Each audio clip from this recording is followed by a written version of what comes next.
Presidente, senhores deputados, cumprimentar os trabalhadores aqui da Assembleia Legislativa, as pessoas que acompanham pela TV da Assembleia, os agentes fiscais de renda que acompanham aqui no plenário da Assembleia. Eu subo à tribuna, senhor presidente, antes de mais nada, para fazer inclusive um convite aqui aos agentes que estamos coletando as assinaturas para instalar aqui na Assembleia Legislativa uma frente parlamentar para fiscalizar as desonerações fiscais do Estado de São Paulo. O ano passado foram 14 bilhões de reais de desonerações fiscais. 14 bilhões de reais. Olha o impacto disso no orçamento do governo do Estado, para setores da economia que muitas vezes não geram empregos. E quais são os critérios que o governador Santo, porque a alcunha dele na lista da Odebrecht é Santo, quais foram os critérios que ele adotou ao longo desses anos todos para decidir qual setor que vai ser beneficiado pelas desonerações fiscais? Então é um problema grave no Estado de São Paulo, que precisa ser analisado em profundidade.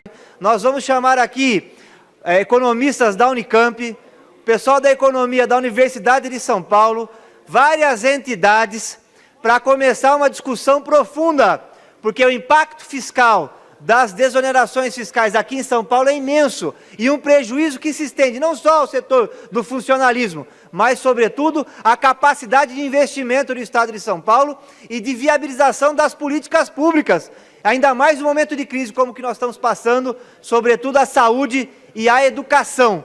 Portanto, nós vamos ter a instalação dessa frente parlamentar, e eu queria aqui, porque os auditores fiscais têm feito muitas denúncias em relação ao processo de desoneração fiscal aqui no Estado de São Paulo. Eu quero aqui até fazer os cumprimentos, sobretudo ao setor dos frigoríficos, que agora o governo resolveu fazer aí um processo de revisão, inclusive. Então, parabéns aos senhores, tem o nosso apoio aí a essa PEC, importantíssima PEC.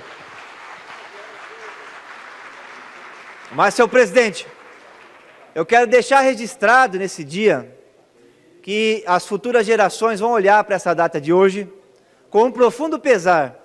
O Congresso Nacional está dando o exemplo da situação até vexatória que pode chegar uma casa legislativa. Porque, em princípio, o Congresso, sobretudo a Câmara dos Deputados, a esperança nossa é que o Senado faça uma revisão profunda dessas matérias, mas sobretudo a Câmara dos Deputados vem empalmando, sem legitimidade para tal, um processo de desmonte que começou pela retirada da Petrobras da titularidade do processo de descoberta das jazidas de petróleo. Hoje, qualquer outra empresa multinacional, as 6 irmãs, pode chegar aqui no Brasil. A Petrobras não tem mais a obrigação de participar dos processos de licitação das jazidas de petróleo descobertas em território nacional. Depois veio a PEC do ajuste estrutural. Nunca aconteceu isso, e não é usual acontecer isso em nenhum país. Se faz ajuste fiscal, como foi feito na ditadura militar, sobretudo no governo Figueiredo, quando Delfim Neto fez um profundo ajuste fiscal em 81, 82, 83, mas por portaria, por decreto, por resolução, por períodos curtos, até porque ninguém aguenta, o povo sobretudo não aguenta, o setor de investimento não aguenta.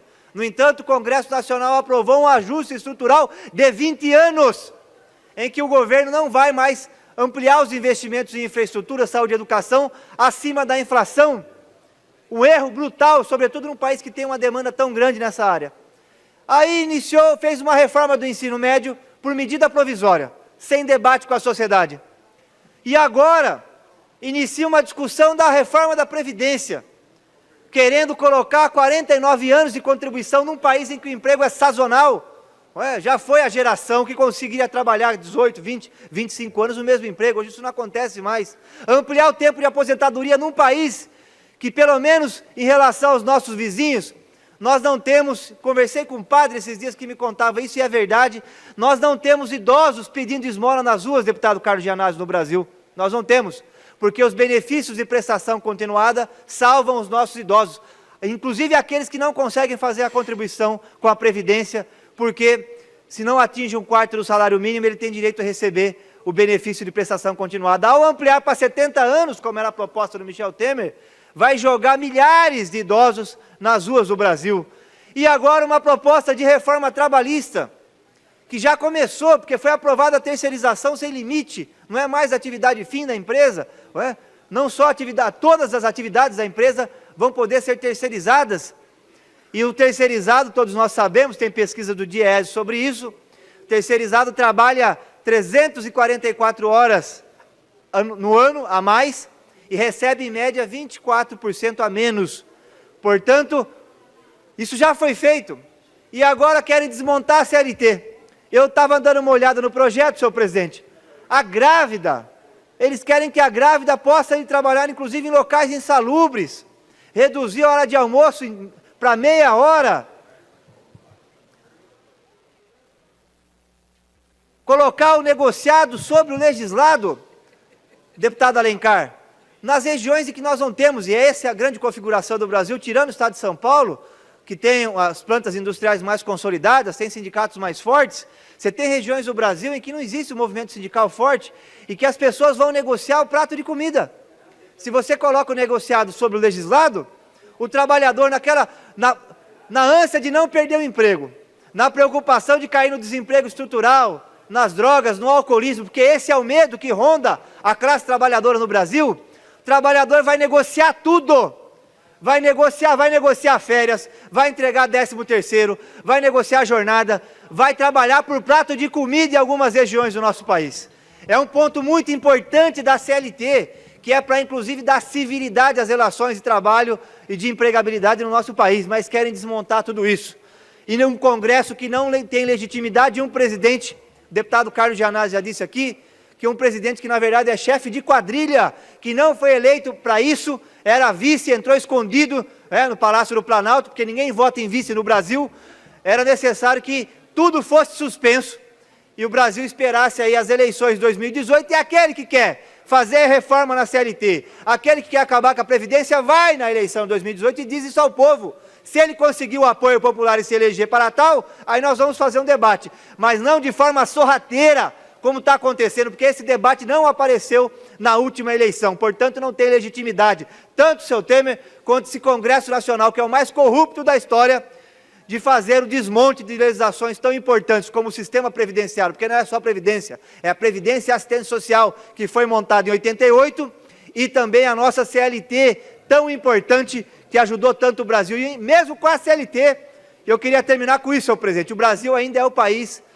que está entre as 10 nações mais desiguais do mundo, mesmo com a CLT. Imagine os senhores e as senhoras sem a CLT, o estado de regressão que nós vamos entrar. Na verdade, os 3 filhos do Roberto Marinho, que são os donos da Rede Globo, porque é eles que estão por detrás desse processo todo, é a Globo News com seus articulistas que estão por detrás, eles querem transformar o Brasil no Haiti, porque não moram mais no país. Os 3 filhos do Roberto Marinho têm dupla cidadania e moram em Miami já há muitos e muitos anos.